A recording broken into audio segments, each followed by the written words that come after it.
Hi, this is Tom. We have a climate emergency.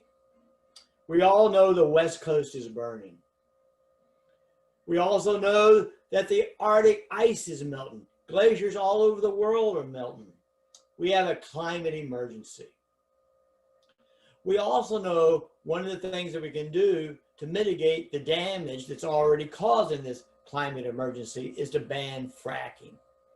But that's not a politically viable option at this time. Why? Well, one, because Donald Trump doesn't support banning fracking.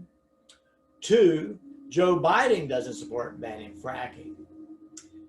We also know that the majority of Congress doesn't support banning fracking, even though it is one of the best ways to fight climate change. And there's also many congressional candidates like Wendy Davis that doesn't support banning fracking to fight climate change. But there are alternatives, something that we can do, something that is probably politically viable, but it's going to cost money. There's over 2 million abandoned oil and gas wells here in the United States, over 2 million of them. Some of them dating back to the 1930s. And they're leaking hundreds and hundreds of kilotons of methane gas into the atmosphere every single day. And they've been doing that, like I said, since the 1930s. They need to be capped. They need to be plugged. The cost is going to range somewhere between $50,000 to $150,000 per well.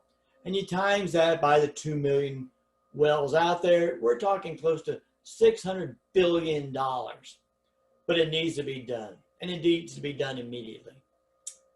I propose that we set up a super fund for these wells. We put the money in there, we go out there, and we immediately start plugging, capping these wells. But these wells aren't just causing the atmosphere to heat up, causing global warming. They're also polluting our water. The Navajo Nation, between New Mexico and Arizona, the water is already bubbling up. It smells terrible. It tastes terrible. And there's already a warning, don't drink the water on the Navajo Nation because of these wells leaking their methane into the water supply. So there are a number of reasons to cap these wells, but I'm the only candidate for Congress talking about capping these methane leaking wells. That's why it's so important. If we want to talk about climate change, we want to do something about climate change, we need to elect candidates who will tackle this problem now. Thank you for your support come November. I appreciate it.